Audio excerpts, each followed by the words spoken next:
The envelope didn't come from my family. It came from his lawyer. And when Marcus slid it across the table with that look he always wore when he thought he was being generous, I didn't open it right away. I just looked at my husband and thought, "You have no idea whose table you're sitting at." My name is Elena Voss. I was 38 years old the night my husband of 5 years decided I needed to be managed. I had spent the last decade building something quietly, not loudly, not the way Marcus believed success was supposed to look: press releases, LinkedIn announcements, business cards with embossed titles. I worked in the background, through holding companies and board structures no one bothered to trace back to a woman who drove a modest car and forgot to wear her expensive watch to dinner. People underestimate quiet women. I had counted on that for years. Marcus and I met at a business conference. He was sharp, ambitious, charming in the way men are when they believe the room belongs to them. I liked that energy once. But within 2 years of our marriage, something shifted. I wasn't growing fast enough for him.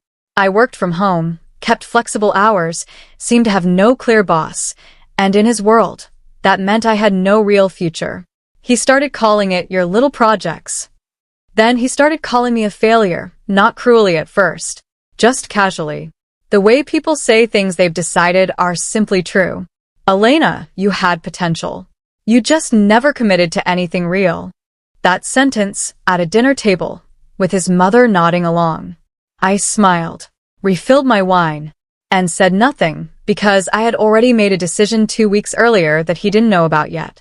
Marcus was a senior director at Harlow Group, a firm he had spent 4 years climbing. He talked about it constantly. His deals, his visibility, his track to VP. What he never knew was that I had acquired Harlow Group 14 months earlier through a private equity structure he would never have thought to look inside. The board reported to a holding entity. That entity answered to a trust. That trust had one name attached to it in the documents that mattered.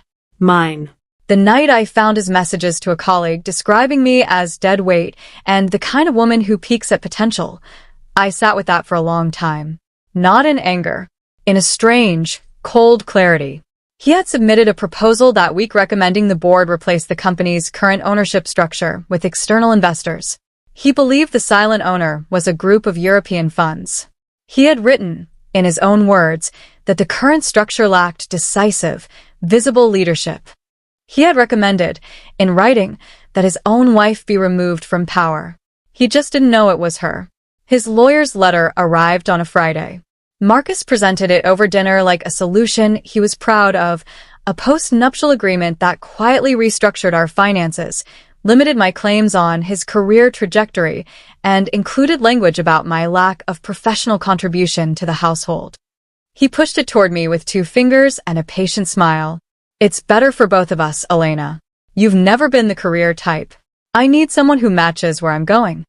I read it once, set it down beside my plate, and thought, in 48 hours he will understand the shape of the room he has been standing in. I didn't sign it. I simply said, "Let me think about it." He looked satisfied. That was the last time he would look satisfied for a very long time. I called the board chair at 7 a.m. Not with rage. With precision. I authorized a full governance audit, requested a review of Marcus's conduct file, his executive communications, and the proposal he had submitted recommending restructured ownership. I also informed the chair that I would be attending the next board session, in person in my actual capacity. By 9:15, compliance had flagged 3 issues. By 10:30, the pattern was clear. Marcus had been routing internal strategy documents through a personal advisory channel, an unauthorized arrangement with an outside consultant.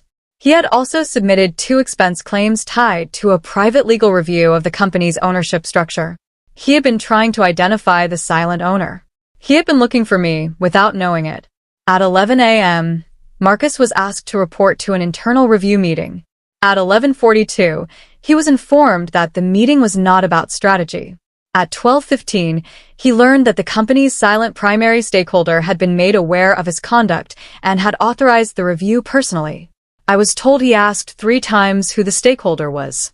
The compliance officer apparently paused before answering. Because in some rooms, the truth takes a moment to become real. He called me at 12:34. I let it ring twice before answering. Elena, there's something happening at work and I know, I said. A long silence.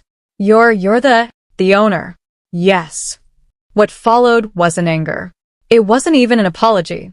It was the sound of a man realizing that the ground he had been standing on had belonged to someone else the entire time, and that someone was the woman he had called a failure at dinner in front of his mother, while she refilled her wine and said nothing. Marcus was suspended pending the ethics review. His proposal to remove the ownership structure was, naturally, withdrawn. I ended the marriage 3 months later, privately, without spectacle. He asked for one last conversation. I agreed.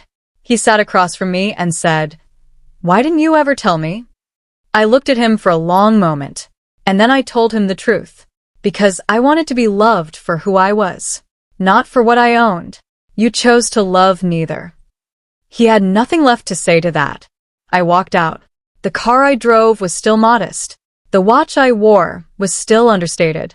And for the first time in 5 years, not a single person in my life mistook my silence for smallness. He spent 5 years calling me a failure. He just never checked whose name was on the door.